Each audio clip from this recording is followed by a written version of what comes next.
देश में अवैध रूप से रह रहे हैं रोहिंग्या और साथ में दे रहे हैं अपराधों को अंजाम। रोहिंग्या के इसी नेक्सस का हुआ है पर्दाफाश। लखनऊ एटीएस ने कार्रवाई करते हुए गाजियाबाद रेलवे स्टेशन से 6 लोगों को गिरफ्तार किया है, जिसमें 3 आरोपी रोहिंग्या हैं और 3 पीड़ित हैं। पीड़ितों में 2 महिलाएं हैं जिन्हें बेचने के लिए यूपी लाया गया था। इन 3 रोहिंग्या के बाकी गुर्गों की तलाश की जा रही है। आरोपियों में एक बांग्लादेशी भी है जो लड़कियों की खरीद फरोख्त में शामिल था।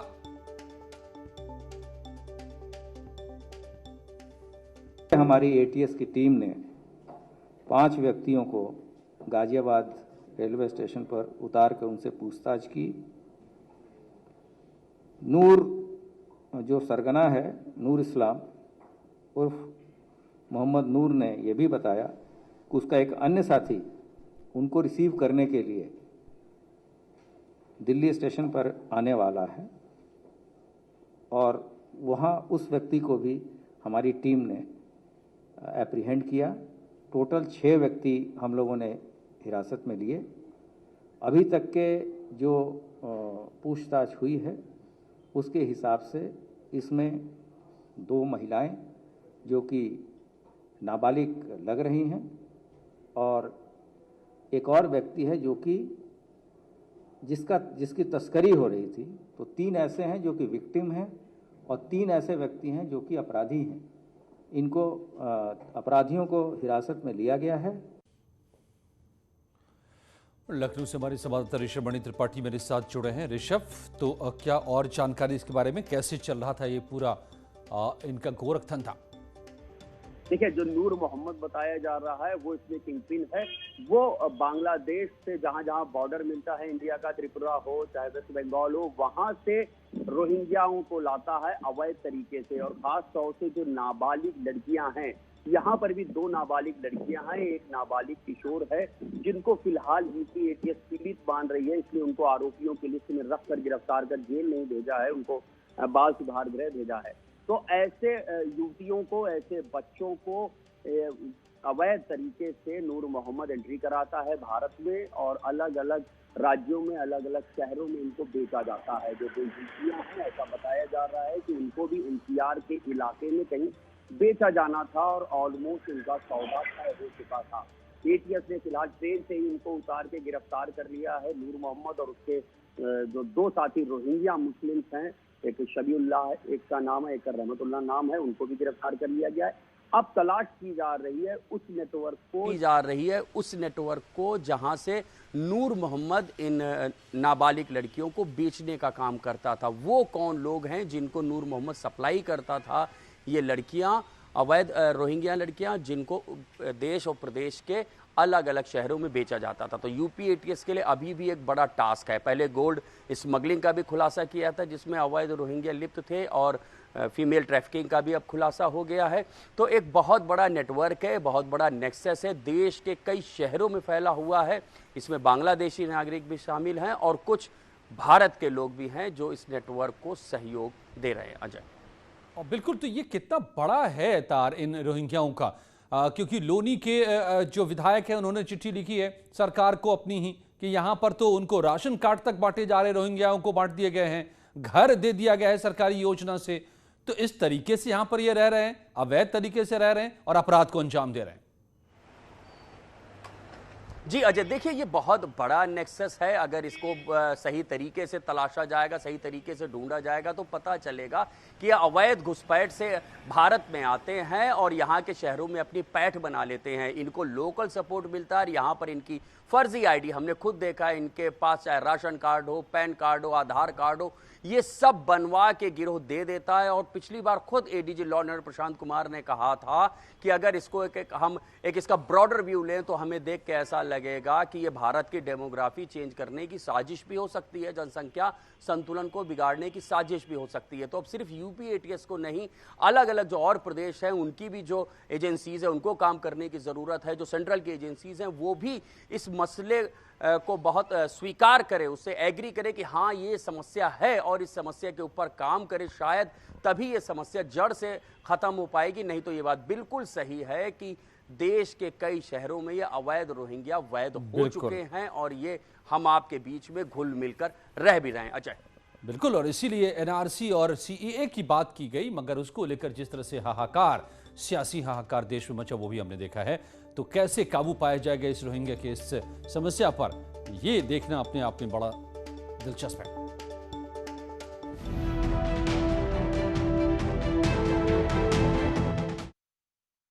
और फतेहपुर जिले के में ऐसी वारदात सामने आई है जो सब कुछ झकझोर दे। इस मॉडर्न जमाने में भी एक कुप्रथा खत्म नहीं हो रही। हमारी बेटियों को डायन बनकर ये लील रही है।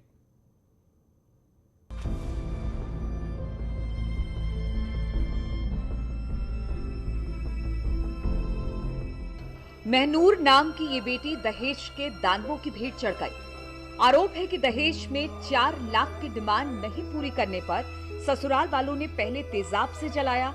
जब इतने जुल्म से भी मन नहीं भरा तो केरोसिन छिड़ककर जिंदा जलाकर मार डाला।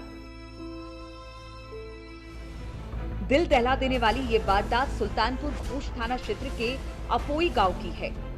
महनूर की शादी इसी साल 21 मई को रुसार अहमद के साथ हुई थी। महनूर के भाई ने पुलिस पर हीला हवाली का आरोप लगाया है। शादी के दूसरे दिन से ही रुखसार, उसकी भाभी सबीना और सहाना मिल के तीनों उसको बहुत परेशान करते थे, मारते थे। उसको बोलते थे कि जाओ अपने भाई से पैसे लेके आओ, अपने घर वालों से और पैसे लेके आओ, गाड़ी चाहिए हमको, ये चाहिए, वो चाहिए, पैसा चाहिए। बोल रहे 4 लाख रुपया लेके आओ, हम गरीब आदमी कहाँ से देंगे।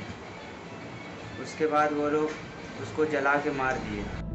वहीं पुलिस का दावा है कि पति समेत 4 परिजनों के खिलाफ केस दर्ज कर लिया गया और पति को हिरासत में लेकर पूछताछ की जा रही है। मृतिका का पोस्टमार्टम करा दिया गया है मजिस्ट्रेट के द्वारा पंचायतनामा करने के पश्चात। पति को हिरासत में लेकर के पूछताछ की जा रही है। तत्काल समुचित धाराओं में मुकदमा पंजीकृत कर लिया गया है। कब वो दिन आएगा जब ऐसे दहेज के दानव लालच को छोड़कर मानव बनेंगे और बहुओं को बेटी जैसा अपनापन देंगे। फतेहपुर से धारा सिंह की रिपोर्ट।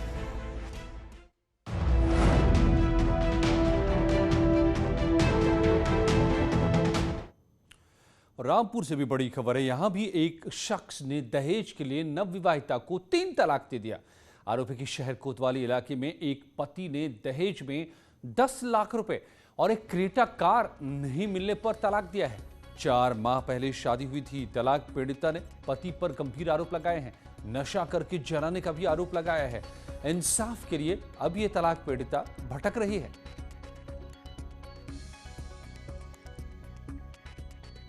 उन्होंने मेरी सास और नंद के कहने पे तलाक दिया। हाँ। और कह कर गए कि अगर तुमने ये केस वापस नहीं लिया तो हम तुम्हें जान से मार देंगे। और यहाँ पर भी हमें हमारे हाथ उठाए उन्होंने, गाली गलौज की। अब हम यही चाहते हैं कि जो मोदी जी ने 3 तलाक का केस बनाया है, जो कानून बनाया है 3 तलाक का, उसके तहत इन लोगों को सज़ा मिले। बस हम इंसाफ चाहते हैं। मेरी शादी 4 मार्च 2021 को हुई थी। शादी में ही बहुत ज़्यादा उन्होंने डिमांड रखी थी। अपनी हैसियत से ज़्यादा हमारे पेरेंट्स ने दिया था। और शादी के बाद 20-25 दिन बाद उनके मांगे स्टार्ट हो गई थी कि हमें 10 लाख रुपए ला कर दो, क्रेटा कार दो, और मैं कोई काम नहीं करूँगा, तुम्हें ही काम करना है, तुम ही नौकरी करो, ये सब कहते थे। मुझे मारना, जलाना, सास भी मारती थी, नंद ने भी मारा है। फिर मुझे घर से निकाल दिया उन्होंने, ये कहकर कि जब तक जो हमारी डिमांड है वो पूरी नहीं करोगे इस घर में वापस मत आना।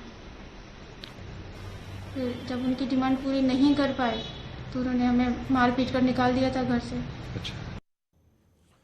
और लखनऊ में एक स्कूल के ऑनलाइन क्लास के व्हाट्सएप ग्रुप में अश्लील मैसेज और वीडियो भेजने का मामला सामने आया है।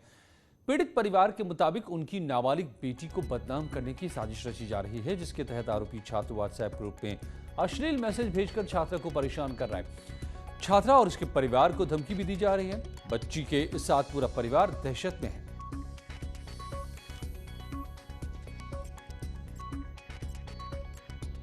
इस तरह की कॉल आई और इसके बाद हिस्ट्री और ज्योग्राफी के ग्रुप में मेरी बेटी के बारे में अश्लील बातें करना और इतनी गंदी बातें जो मेरा बच्चा शायद मुझे बता भी नहीं सकता। और जब मैंने उससे देखा तो मेरे लिए भी सच बात तो ये कि शर्म से डूब मर जाने की स्थिति थी मेरे लिए।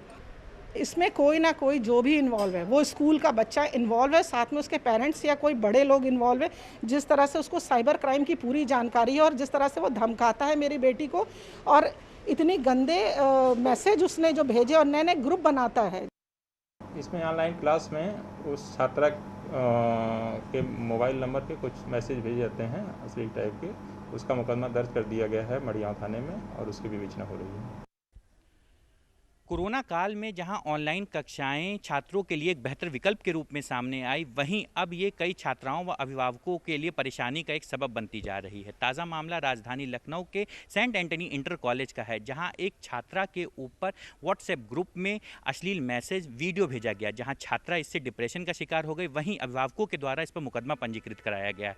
ऐसे में जहाँ सारी जिम्मेदारी व्हाट्सएप ग्रुप एडमिन की होती है, वहीं विद्यालय प्रशासन इससे पल्ला झाड़ता हुआ नजर आ रहा है। ऐसे में देखने वाली बात ये होगी कि विद्यालय प्रशासन की ओर से छात्राओं की सुरक्षा को लेकर क्या बेहतर विकल्प किए जाते हैं, वहीं पुलिस इसमें किस कार्रवाई तक पहुंच पाती है। कैमरा पर्सन मनोज के साथ प्रशांत पांडे, न्यूज़ 18 लखनऊ। ललितपुर में एक महिला से रेप की कोशिश के मामले में 2 आरोपियों की गिरफ्तारी हुई है। महिला का आरोप है कि गांव के ही 2 दबंग युवकों ने महिला को सुनसान रास्ते में पकड़कर रेप की कोशिश की, लेकिन जब महिला ने इसका विरोध किया तो उन्होंने चाकू गर्म कर महिला की दोनों आंखें दाग दी। घायल महिला को जिला अस्पताल में भर्ती कराया गया है। आरोप यह भी है कि बदमाशों ने पीड़ित महिला के जेवर भी छीन लिए। पुलिस का कहना है कि पहले महिला ने मारपीट की तहरीर दी थी, लेकिन बाद में उसने रेप का आरोप लगाया है और उसे पुलिस द्वारा यहाँ चिकित्सालय में भर्ती भी करा दिया गया था और अभियोग पंजीकृत कर दिया गया है और उसके संदर्भ में जो है समग्र विवेचन किया जा रहा है। जो भी तथ्य और प्रकाश में आएंगे उसी अनुरूप उसकी धाराओं में बढ़ोतरी करके उसके अनुरूप विधिक कार्रवाई की जाएगी। अंबेडकर नगर में 2 ऐसे शातिर बदमाश गिरफ्तार किए जो भोले भाले लोगों से सुनसान सड़क पर वसूली करते थे। आखिर ये शातिर ऐसा क्यों करते थे कि लोग इनसे डरकर इन्हें पैसे दे देते थे।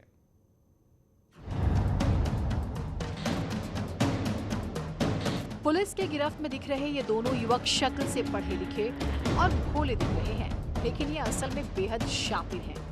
इतना ही नहीं, इन्होंने पैसे कमाने के लिए खुद को पुलिस बना लिया, फर्जी आईडी कार्ड भी बनवाया और जिले के अलग अलग सड़कों पर लोगों को शिकार बनाने लगे। उनका कहना ये था कि वो एक बारात से आगे जा रहे थे तो उनकी गाड़ी को एक गाड़ी में चेस किया और आगे एक पेट्रोल पंप के पास उनको रोक करके उनसे उनको धमकाया। उसने बताया मैं पुलिस वाला हूँ और अपने आप को अपना एक उसने फर्जी आई कार्ड दिखा करके और उनसे उनका ATM कार्ड वगैरह ले लिया और अगले दिन ये कहा कि आप ATM कार्ड एक दुकान से ले लीजिए और वहाँ पे कुछ पैसे रख के जाइए तभी आपको ATM कार्ड मिलेगा। असली पुलिस को नकली पुलिस की इस करतूत का पता तब चला जब एक पीड़ित सरकारी कर्मचारी ने जलालपुर थाने में वसूली की शिकायत की। पूरी घटना के अनावरण की टीम बनाई गई और अनावरण के पश्चात इसमें 2 व्यक्तियों को गिरफ्तार किया गया है जिन्होंने घटना का इकबाल किया है। उनके कब्जे से ATM कार्ड, कैश और उनकी गाड़ी जिससे उन्होंने उसको चेज करके रोका था बरामद करके उनसे पूछताछ की। कहते हैं कि जुर्म के रास्ते भले ही मखमली हों, लेकिन वो जेल की 4 दीवारी पर ही जाकर खत्म होते हैं। अंबेडकर नगर से KK पांडे के साथ ब्यूरो रिपोर्ट, न्यूज़ 18 नेटवर्क। लौटते हैं कुछ ही पलों में और खबरों के साथ।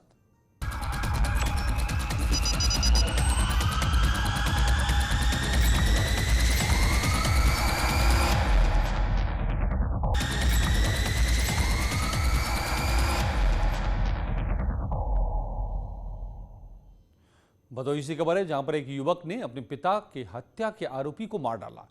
रमेश गौतम ने पिता की मौत का बदला लेने के लिए आरोपी राजेंद्र गौतम पर धारदार हथियार से हमला कर दिया, जिसमें वो गंभीर रूप से जख्मी हो गया। वाराणसी के एक अस्पताल में उसका इलाज चल रहा था, जहां उसकी मौत हो गई। मामले में अमृत पुलिस ने मृतक के परिजनों की तहरीर पर केस दर्ज किया है, जांच पड़ताल में जुटी है। आरोप के मुताबिक करीब 2 साल पहले राजेंद्र गौतम ने युवक के पिता पर हमला किया था, जिसमें उसकी मौत हो गई थी। इसी को लेकर उसके ऊपर गैर इरादती हत्या का केस चल रहा था। ये जो अभी तक बात प्रकाश में आ रही है, धारदार हथियार से उनको मार करके घायल कर दिया था राजेंद्र कुमार को CHC सुरयावा ले गए, वहाँ से फिर ट्रॉमा सेंटर रेफर कर दिया गया। ट्रॉमा सेंटर में इलाज के दौरान उनकी मौत हो गई है। 2 साल पहले जून 2019 में एक घटना हुई थी जिसमें रमेश गौतम के पिता को लाठी डंडों से मारा गया था, उनकी भी इलाज के दौरान मौत हुई थी। तो अभी तक जो बात प्रकाश में आ रही है उसी प्रतिशोध में ये घटना होना प्रतीत हो रही है। और ग्रेटर नोएडा के दादरी में पुलिस ने हायर कंपनी से लाइसेंसी बंदूक चुराने वाले 4 चोरों को गिरफ्तार किया है। पुलिस ने इनके पास से चोरी की बंदूक भी बरामद कर ली है। 21 जुलाई को कंपनी के गार्ड रूम से लाइसेंसी बंदूक की चोरी हुई थी, तभी से आरोपी की तलाश की जा रही थी। ये चारों सिक्योरिटी गार्ड ही थे। इस पूछताछ के आधार पर टीम को महत्वपूर्ण बिंदु मिले, जिसके आधार पर 4 लोगों की गिरफ्तारी की गई। ये चारों भी पढ़े लिखे हैं, गार्ड की नौकरी करते हैं। इनके पास से DBBL बंदूक बरामद की गई है। इनके द्वारा पूर्व में भी कोई घटना की गई, इसके विषय में भी गहन पूछताछ की जा रही है। सभी को माननीय न्यायालय प्रेषित किया जा रहा है। नोएडा में देर रात हुए एनकाउंटर में एक बदमाश गोली लगने से जख्मी हो गया, वहीं दूसरा अंधेरे का फायदा उठाकर मौके से फरार हो गया। ये मुठभेड़ नोएडा थाना सेक्टर 24 के स्पाइस मॉल के पास हुई। घायल बदमाश अमित गाड़ियों के शीशे तोड़कर चोरी की वारदात को अंजाम देते थे। इनके पास से 2 चोरी की स्कूटी, 2 लैपटॉप, तमंचा और कारतूस बरामद हुए हैं। जिस तरीके से इन लोगों ने घेराबंदी की, उस घेराबंदी में एक पीली स्कूटी सवार 2 व्यक्ति, जिनके गाड़ी के पीछे नंबर प्लेट पे कुछ गंदगी लगा दी गई थी ताकि वो विजिबल ना हो पाए। उस स्कूटी को इन लोगों ने स्पॉट किया, उसका पीछा किया गया और यहाँ स्पाइस मॉल के पीछे जो ये जंगल आप देख रहे हैं, इसके सर्विस रोड पे ये भागने का प्रयास किया। घेराबंदी हुई, इसने हमारी पुलिस पार्टी पे अटैक किया। जवाबी कार्रवाई में इसको भी पैर में गोली लगी है। सीतापुर में पुलिस और बदमाशों के बीच मुठभेड़ हो गई, जिसमें 25,000 का इनामी विनोद घायल हो गया। बदमाश के पैर में गोली लगने के बाद उसे जिला अस्पताल में भर्ती कराया गया। ये एनकाउंटर लहरपुर थाना इलाके के नवी नगर में हुआ। बदमाश विनोद लखीमपुर खीरी जिले के ईसा नगर का रहने वाला है। इसके खिलाफ कई मुकदमे दर्ज हैं।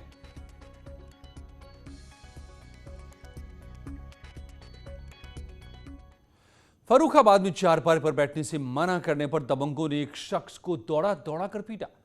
शख्स को घर से उठाकर ले जाते हुए दबंगों का सोशल मीडिया पर वीडियो वायरल हो रहा है। आरोपी के घर से जाकर युवक को खंभे से बांधकर मारपीट की गई। दबंगों ने उसकी बेटी के साथ भी मारपीट की। सूचना पर 112 पुलिस मौके पर पहुंची। पुलिस ने युवक को दबंगों से छुड़ाया। आरोपी के 2 दिन बीतने के बाद भी कोतवाली पुलिस ने कोई कार्रवाई नहीं की।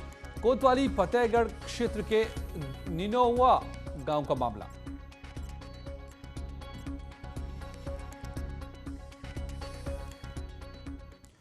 बढ़ाइएगा जोश जब ओलंपिक्स में उतरेंगे मैन इन ब्लू। आप भी पहनिए टीम इंडिया वाला टी-शर्ट। जानिए इसे जीतने का क्लू। बस स्क्रीन पर दिख रहे QR कोड को स्कैन करें और क्विज में हिस्सा लें। जुड़िए न्यूज़ 18 के साथ और रोज खेलिए ये क्विज और जीतिए